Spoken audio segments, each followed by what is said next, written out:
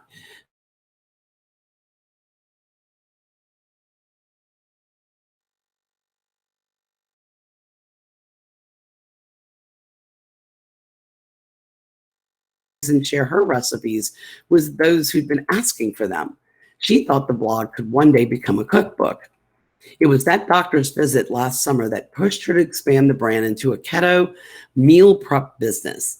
Wellborn doesn't follow a keto lifestyle, but she thought she could offer flavorful options to those who follow the low-carb, high-fat diet.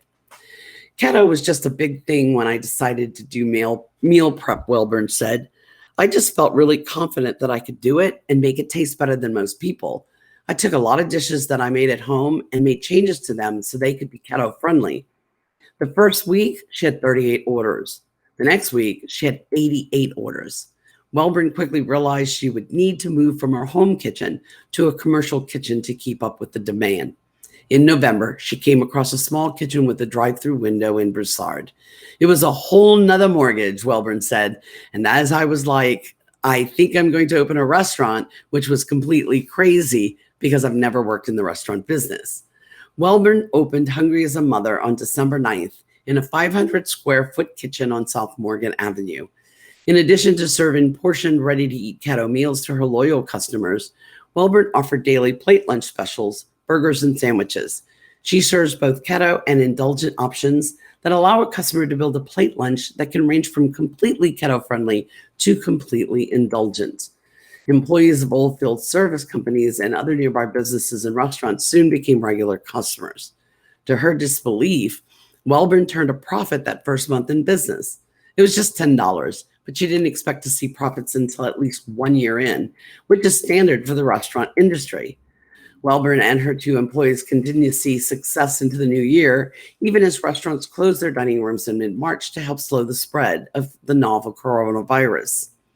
Hungry as a Mother's model relied on the drive-through window before the shutdown and continued to thrive as other restaurants struggled to adapt to takeout and delivery options. I think that's what really helped us, Wellborn said. I actually had to add a team member when the quarantine happened.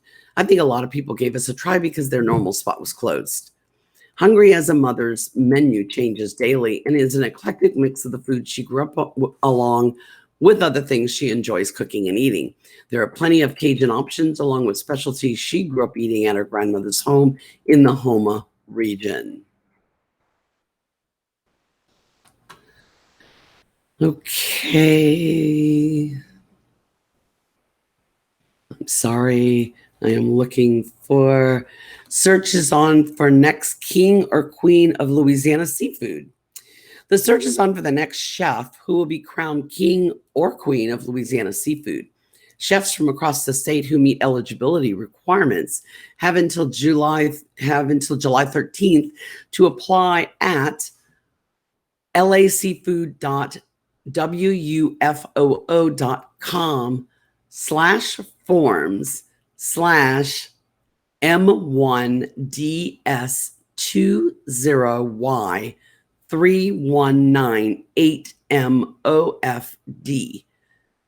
So the main email on that one, website on that is lacfood.wufoo.com. I would go there and look under forms, probably the best way to do this. 14 chefs will be chosen to participate in the 13th annual Louisiana Seafood Cook-Off, sponsored by Lieutenant Governor Billy Nungesser and the Louisiana Seafood Promotion and Marketing Board. The competition will be held August 25 at the Cajun Dome Convention Center in Lafayette. A committee of the marketing board will select contestants who will be notified of their eligibility by July 16. This move to late summer will serve as a celebration of our state's talented chefs' return to the kitchens. It's also a chance to highlight the reopening of the many unique restaurants, not just in Lafayette, but around Louisiana, as we work to be able to safely welcome visitors back to our state, said Nungesser. Louisiana is a place where you can feed your soul with great seafood found in our largest cities all the way to our smallest towns. The winner of the Louisiana Seafood Cook-Off plays a very important role in educating people from around the world on the flavor and sustainability of Louisiana seafood, which is a core piece of our culture, from fine dining to backyard boils. For the 4th consecutive year, the event is being held in Lafayette, which has more restaurants per capita than any other American city. Many of the restaurants will be a part of the event, serving samples to spectators celebrating Eat Lafayette, which will take place in conjunction with the Louisiana Seafood Cook-Off. To apply to become a contestant, entrants must be an executive chef for an acclaimed freestanding Louisiana restaurant or a luxury country club, resort, or hotel. The restaurant must be a member of the Louisiana Restaurant Association. Each chef will be responsible for plating 5 entries for judges, with Louisiana seafood as the main protein. The chefs will each receive a $250 stipend to assist with ingredient costs, travel, and time away from his or her restaurant. In addition to earning the title of King or Queen of Louisiana Seafood, the winner will represent the state at a variety of events, including the Great American Seafood Cook-Off. The 12th annual Race Against the Clock Blood Drive. Each year, donors in Acadiana look forward to the annual Race Around the Clock Blood Drive, and this year's drive has a new level of importance. These unprecedented times of the COVID-19 pandemic have brought to light the importance of ongoing blood donations. As more elective surgeries resume and people become more active again, the need for blood in hospitals has increased by over 25% in the past few weeks. Regular blood donations ensure there is never a shortage of blood. Vitalant is now providing COVID-19 antibody testing for successful donations. Now you can double up by saving lives and learning your antibody status. Learn more about antibody testing at vitalant.org/antibody test. This is not a diagnostic test. If you are sick, please do not donate. If you are positive for the COVID-19 antibody, or if you have recovered from COVID-19, we ask that you sign up to become a convalescent plasma donor. You can sign up at vitalant.org/COVID-free. Excuse me. The antibodies in your plasma can help a critically ill coronavirus patient fight and overcome the disease. Donate at our annual Race Against the Clock blood drive on Thursday, July 9th from 7 a.m. to 10 p.m., Friday, July 10th from 8 a.m. to 4 p.m., and Saturday, July 11th from 8 a.m. to 4 p.m. at the Vitalant Donation Center on 1503 Bertrand Drive. All donors will receive an event t-shirt, a pint of Bluebell ice cream, well, that alone ought to get you in there, a reusable tote, a coupon for a free half-dozen donut holes from Ricky Mesh's Donut King, and a coupon for a free McCafe drink from McDonald's. All items are while supplies last. But if that isn't enough to get you in there, I don't know what is. I think I have to look into this. Donors are also entered to win prizes and gift cards from various local businesses. All right, I think it's time to go to one of my favorite parts, Today in History and the Zodiac. So today in history. Today is Wednesday, July the 8th, the 190th day of 2020. And there are 176 days left in the year. Today's highlight in history.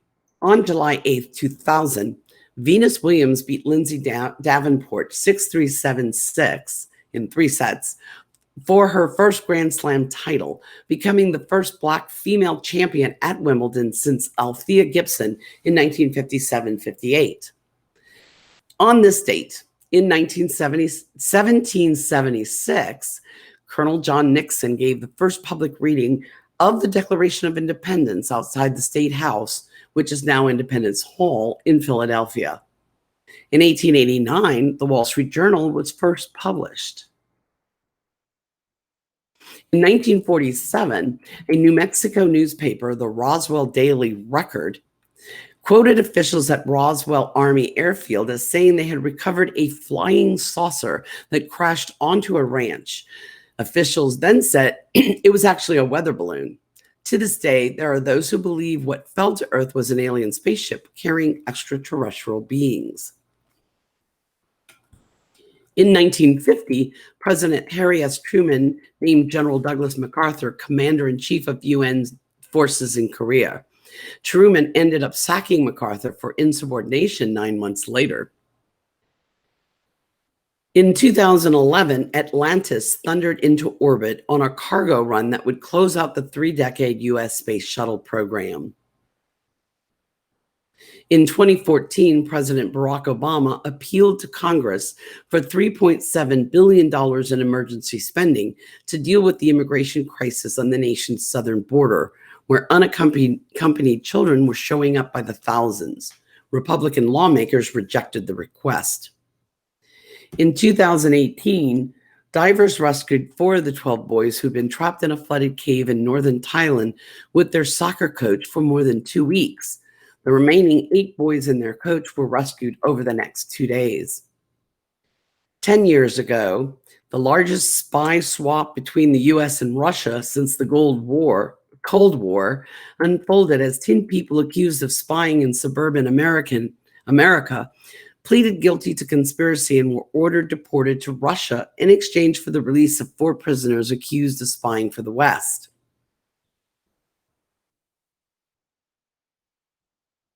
Okay, 1 year ago, billionaire financier Jeffrey Epstein was charged with sexually abusing dozens of underage girls.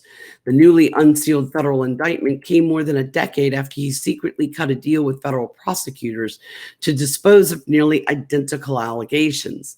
Epstein was found unresponsive in his jail cell a month later. The medical examiner ruled the death a suicide. Today's birthdays. Steve Lawrence is 85. Actor Jeffrey Tambor is 76. Actress Kim Darby is 73. Children's performer Rafi is 72. Celebrity chef Wolfgang Puck is 71. Actress Angelica Houston is 69. Writer Anna Quinlan is 68. Actor Kevin Bacon is 62. Rock musician Andy Fletcher of Depeche Mode is 59. Country singer Toby Keith is 59. Rock singer Joan Osborne is 58. Actor Billy Crudup is 52. Okay, now the horoscope. So here we go. Our horoscope for today is, if you are a Cancer, look for alternatives if you feel uncertain about a current personal or professional circumstance. A move will turn out better than anticipated.